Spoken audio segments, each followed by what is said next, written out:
guys! Ngayon naman, share ko sa inyo ang aking July favorites. So, ayan. Start muna tayo sa hair.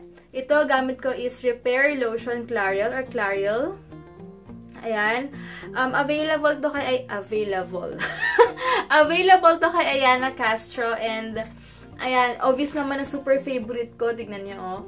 And then, ginagamit ko siya kapag basa pa yung hair ko, ini-spray ko na siya tapos hinahayaan ko na lang siya minsan matuyo na ng kusa or pag may time, pag mas maganda kapag binoblower nyo, pag patuyo sa blower o kaya kahit fan lang, pwede na. Ayan, super okay to. And syempre, sa eyes muna, itong Urban Decay na eyeshadow. Tignan niyo yung color. Ayan, ito yung madalas kong gamitin. Ayan, ayan, tsaka to. And, asan ba yun? And itong dalawa. Ayan. Kasi, ang ganda ng finish niya, guys. Ibang-iba talaga kapag high-end. Tama nga yung iba na sinasabi na iba talaga kapag high-end yung makeup and iba talaga yung effect. So, ayan, favorite ko siya. Ginagamit ko lang siya kapag may mga special lang pupunta. Ayoko siya pang everyday. And then, next naman, syempre, itong pangpatangos ng ilong ko, guys, kasi kailangan ko talaga siya. Ito, ayan, super kailangan ko yan. Una-una, super pigmented niya. And, ang ganda yung pag-highlight mo dito, parang kala mo talagang may ilong ka. Ibang-iba. Pag may problema nyo rin yung nose nyo, guys, ito lang ang solusyon. Ayan, itong blush, ay, contour and blush 2. Itong dalawang maganda, as in. Obvious naman, di ba, sa mga videos and pictures ko, parang ang tangos-tangos ng ilong ko, di ba? So, ito na yung secret ko. And, ito naman ding, Neutral Eyes 28 Colors Eyeshadow Palette. Ayan, from BH. Basta nasa description box naman kung saan to available. Ayan. And then, next naman, itong Essence na to. 319 pala yung bili ko. Sa Essence, maganda siya kasi... hindi siya namumuo and hindi ka oily. Ang ganda ng finish nga. Tama nga sila ate doon kasi diba na-convince lang naman ako kaya ako napabili. And hindi ako nang hinayang sa pagbili ko ito kasi sulit naman. Ayan. And then next naman, yung sa kilay ko, dalawa yung gamit ko ngayon. Depende sa mood. Wet n Wild na bigay sa akin ni Ate Gina. And yung binili ko na Catrice, ayan. Kung gusto nyo, mabibili nyo siya ng 249, ayan. And ito yung shade niya. Kapag blonde yung hair nyo or light lang, or kung ano man, ang ganda nito, guys, kasi ang ganda ng effect niya. Parang natural lang yung kilay mo. Parang, basta ang ganda ng effect niya, promise. And the next naman, gamit ko is dalawang primer. Pero pinaka gusto ko dito, itong pore na to. Kasi, maganda siya dahil nga, hindi halata yung mga pores mo, na-hide niya talaga. And itong isa kasi, brightening and tightening. Pero maganda rin. Pero mas maganda yung effect nito dahil nga ang concern ko is yung pores ko. Dalawa yan dito. I mean, sa kanan ko, medyo kitang-kita yung mga pores ko. Dito, sakto lang.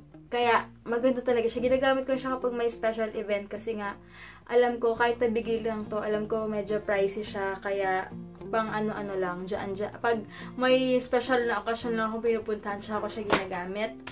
And then, next naman, syempre, itong concealer ko. Dalawa yung ginagamit ko. Depende rin sa mood. Ito, bago to yung Maybelline Fit. Maganda siya. Kasi talagang kahit konti lang, idab-dab mo lang siya. I mean, na-hide talaga yung dark area mo, yung under eye mo.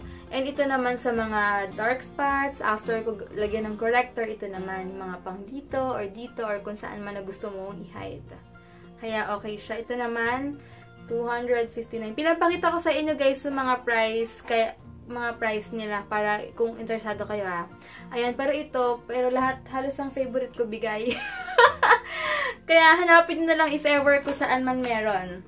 And then next naman itong liquid eyeliner, dalawa to, isang Essence, isang NYC. Ang pinagkaiba niya itong NYC, para siyang, hindi naman parang, may glitters talaga siya. May glitter siya. And ito naman matte yung finish niya. Pareho silang maganda and pareho silang waterproof. Tama ba? Smudge proof, waterproof, basta may proof. And then next naman, syempre itong mascara. Ito yung gamit ko ngayon. 309 siya, nakita ko sa Essence sa may boutique nila, ay booth nila doon sa may SM South Mall. Ayan. Wait lang, may tumatawag sa akin. And, ayun. Ito, nakita ko to 309 and maganda siya kasi unang-una kumakapal yung pilik mata ko. Effective siya na talaga na kumakapal yung pilik mata mo and waterproof kasi pawisin nga ako guys, diba? Super pawisin. Pero never ko nakitang nagkalat tong sa may dito ko. Kaya super ganda. Worth it talaga guys kung bibili kayo. And the next naman itong, ano matawag dito? Lip butter, Cocoa Butter Formula Lip Balm. Ito, dalawa yung gamit ko.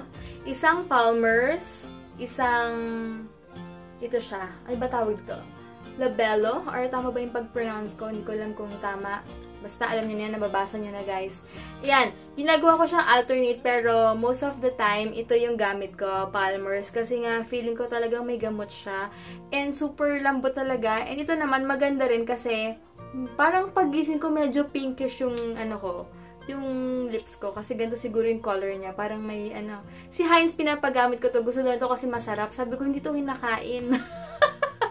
Kinakain niya kasi. Ayan, itong dalawang to. Alternate ko silang dalawa. Then, next naman, syempre, itong brush ko na lagi kong gamit for blush on. Ganyan. Pang ganyan ko. Real Techniques naman siya. Ay, tama ba may S? Ayan, Real Techniques. Ayan. And then, next naman, pang tanggal ko ng makeup, itong Simple. 6 pieces to. Dalawa na lang kasi yung isa ubos na. Tapos yung the rest, binigay ko kay mama, sa pinsan ko kay Jaja. So, ayan, para matry din nila. Sobrang ganda. Kahit na hindi ka na maghilamos, pero syempre hindi ka na makakatulog na hindi ka naghihilamos, diba?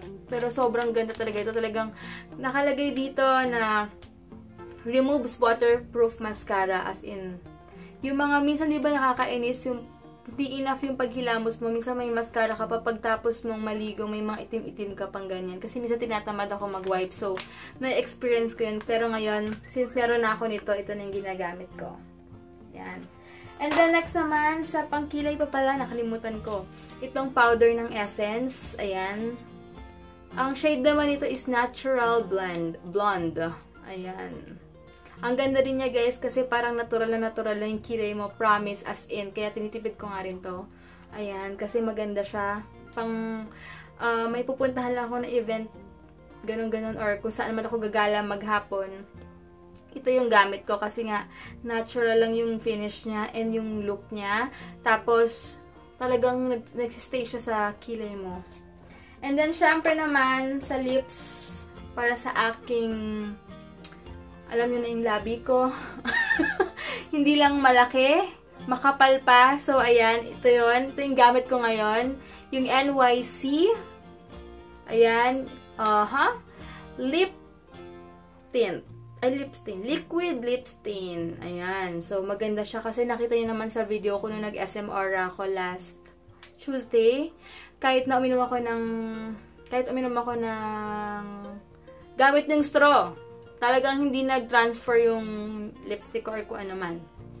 Okay siya. And syempre, itong Candy Yum Yum ko. Ito siya. Super favorite ko na pink yan. Parang fresh look lang. And yung Ruby Woo. Yan. Ito siya. Super duper red. Then next naman, may kina-addikan akong 4 na blush on guys. Addict talaga ako sa blush on. Tignan nyo. Ito yung pinaka favorite kong blush on sa ngayon.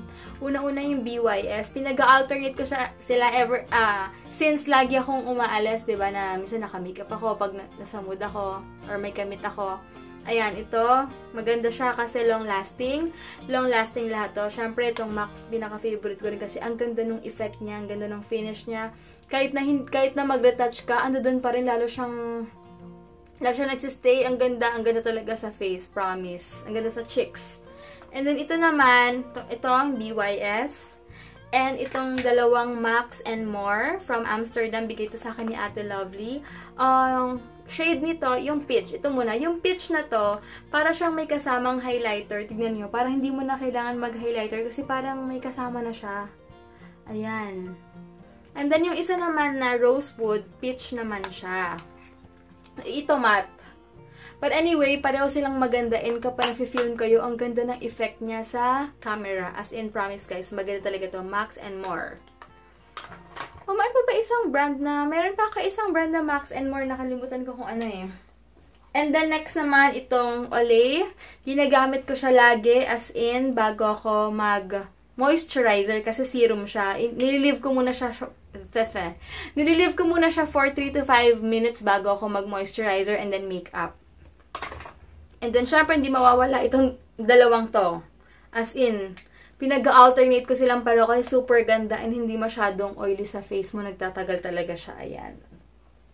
And then, syempre, itong Clinique ko na toner. Ayan. Umaga at gabi ko na siya ginagamit ngayon. Pero, alam kong 1 plus pala to guys. So, gagawin ko na lang siya sa panggabi. Tapos, before makeup, gagawin ko na lang yung Eskinol pa rin akong green. Kasi medyo pricey, pero ang ganda. Paggising mo sa umaga, kasabay ng moisturizer na Clinique, the best talaga yung finish niya, as in. And then, yung last naman, itong pinaka-favorite ko, hand soap. Kaya, sobrang sipag ko ngayon super sipag ko mag-wash ng kamay ko ngayon. Kasi super bango, na-addict ako sa amoy niya. And naiiwan siya sa kamay mo. Naiiwan yung amoy niya sa kamay mo. And maganda dito kasi for $199, makakatulong ka pa. So, ayan. Available pa siya sa Watsons. Meron siyang blue, tsaka meron din ito. Pareho silang mabango, guys. Kaya sana maka-avail ka yun para makatulong na rin. So, yun lang, guys. And sana nagustuhan nyo itong July favorites ko. And sa sunod na video na lang. Thank you for watching!